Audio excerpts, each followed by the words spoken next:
वैसे इस दुनिया में लड़की होना ही जीवन को काफ़ी कठिन बना देता है और जब आप दिखने में अच्छे ना हो, पढ़ाई लिखाई में भी अच्छे ना हो, तब सोचिए कठिनाई का लेवल क्या होता है। सानवी बचपन से ही पढ़ाई लिखाई में कमज़ोर थी। रंग उसका सांवला था, नाक नक्शा भी बाकी लड़कियों की तुलना में इतना खास न था। ऊपर से भगवान ने दांतों की बनावट भी टेढ़ी मेढ़ी दी थी। जब सानवी छोटी थी तो बचपन में स्कूल के बच्चे चिढ़ाते, बड़ी हुई तो गली मोहल्ले के लोग उसे देखकर मुंह फेर लिया करते। कोई भी उसका दोस्त बनने के लिए तैयार न था। उसके रिश्तेदार भी कुछ खास उसे भाव दिया ना करते। बस एक उसकी माँ ही थी जिसे उसके सूरत या लुक्स से कोई फर्क नहीं पड़ता। माँ सानवी से और सानवी माँ से बेहद प्यार करते। दुनिया भर की आलोचनाओं को सहने की शक्ति थी माँ सानवी के लिए। जब कोई उसे डफर बोल देता या जब कोई उसे बदसूरत बोल देता, जब सानवी को शादी के लिए देखने आए लोग उसे बिना पसंद किए लौट जाते, यहाँ तक कि जब खुद के पापा ही उसे मनहूस बोल देते, तब माँ ही तो थी जो उसे समझाती कि लोगों के बोलने से क्या होता है, तू तो मेरी प्यारी बेटी है। भगवान के किए इतने सारे अन्यायों के बावजूद संध्या जीना सीख गई थी।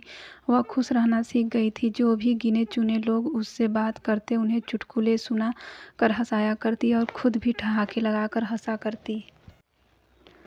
इसके अलावा एक और बहुत बड़ी खूबी थी सानवी की, उसे खाना बनाने में बहुत मज़ा आता था। और ना सिर्फ खाना बनाने में मज़ा आता था, उसका बनाया खाना खाकर लोगों को जो स्वाद आता था वह उनको तृप्त कर जाता था। और यह उसमें अपने आप तो नहीं आया था। दुनिया के ठुकराए जाने के बाद उसने अपना सारा समय खाने की रेसिपीज़ की किताबें, रेडियो शोज और टीवी चैनल्स को समर्पित कर दिए थे।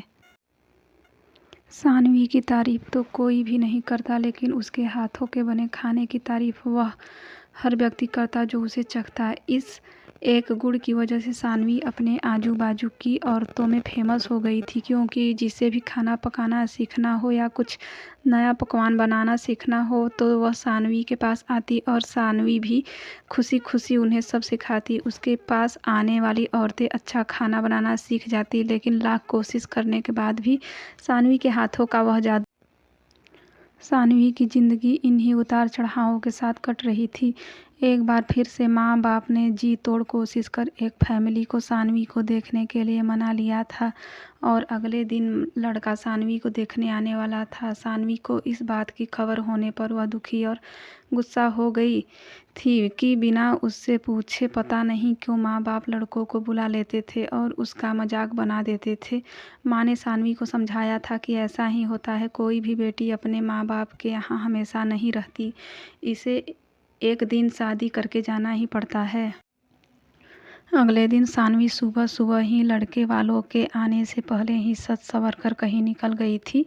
उस दिन लड़के वाले घर आकर माँ पापा को बहुत खरी खोटी सुनाकर गए थे। वैसे भी पापा को सानवी पर हमेशा ही गुस्सा रहता था, लेकिन उसकी इस हरकत ने उनको गुस्से से पागल कर दिया। उस दिन पापा ने सानवी का सारा गुस्सा माँ पर उतार दिया था, यह कहकर कि एक मनहूस बेटी को जन्म देकर भी तुम्हारा मन नहीं भरा था, इसलिए उसको लाड प्यार देकर सर पर बिठा लिया है। हमेशा अपनी बेटी के बारे में गलत बोलने वालों से नाराज रहने वाली माँ आज खुद सानवी से नाराज हो गई थी और वह अब सानवी के घर वापस आने की बेसब्री से राह देख रही थी ताकि अपना गुस्सा उस पर उतार सके। सूरज ढलने से पहले सानवी घर लौट आई थी।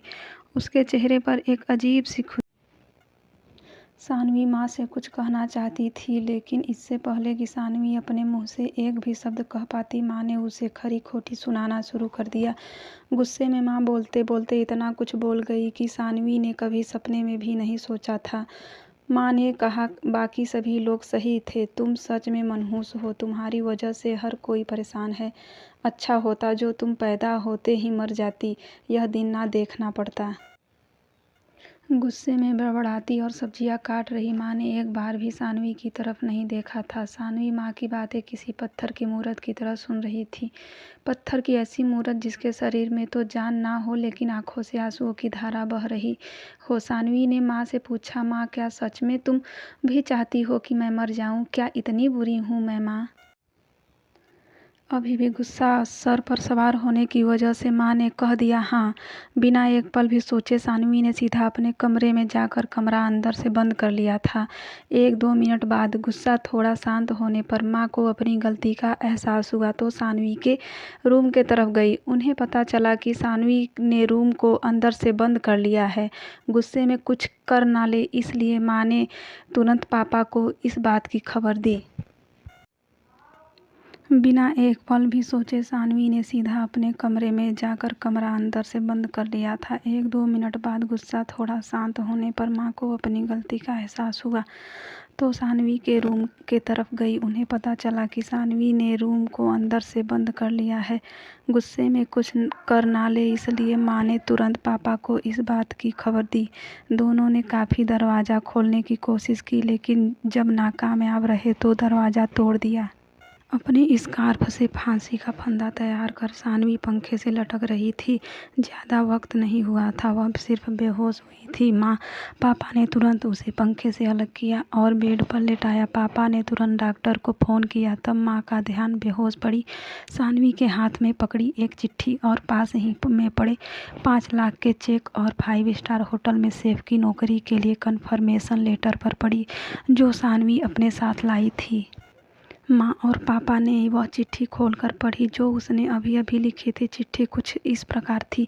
मम्मी और पापा, मैं जानती हूँ मेरे जन्म से लेकर आज के दिन तक मैंने ऐसा कुछ भी नहीं किया है जिस पर आप गर्व कर सके, लेकिन मैं आपको बताना चाहती थी कि आज मैं खाना पकाने के नेशनल लेवल कंपटीशन को जीत चुकी हूँ और यह 5 लाख का चेक मुझे प्रथम स्थान पर आने के लिए मिला था।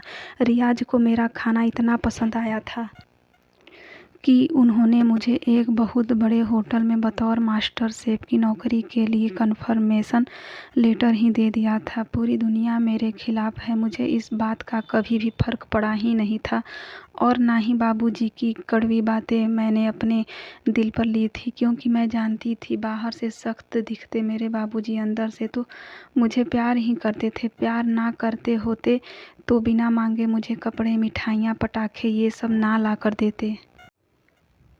मैं जानती हूँ आपने कभी ना कभी भगवान से यह दुआ ज़रूर मांगी होगी कि अगले जन्म में मेरे जैसी औलाद ना मिले, लेकिन मैं हमेशा यह प्रार्थना करती थी कि अगले जन्म में तो क्या मेरे हर जन्म में मुझे आप जैसे ही माता पिता मिले, और आज भी यही प्रार्थना करके उसी भगवान के पास जा रही हूँ। माँ के प्यार को कोई क्या बयां कर सकता है। मेरी माँ मेरे लिए मेरी सारी दुनिया थी। जब माँ मेरे साथ होती तो मुझे किसी बात की परवाह ना होती थी। मेरी माँ मेरी थी इसलिए मुझे किसी और की ज़रूरत ना थी। मेरी माँ मेरे साथ नहीं है तो मेरी दुनिया मेरे साथ नहीं है, इसलिए मैं आज दुनिया को ही अलविदा कह कर जा रही हूँ। चिट्ठी पढ़ते पढ़ते माँ और पापा सर से पाँव तक पछतावे में डूब गए थे और बेहोश पड़ी सानवी के सर पर हाथ फेरते हुए फूट फूट कर रो रहे थे। दोस्तों, पूरी कहानी पढ़ने के लिए धन्यवाद। मैं जानती हूँ यह कहानी आपके दिल को छू गई है। मैं उम्मीद कर सकती हूँ कि अब आप जाने अनजाने में किसी भी व्यक्ति का उसके बाहरी लुक्स की वजह से दिल नहीं दुखाएंगे।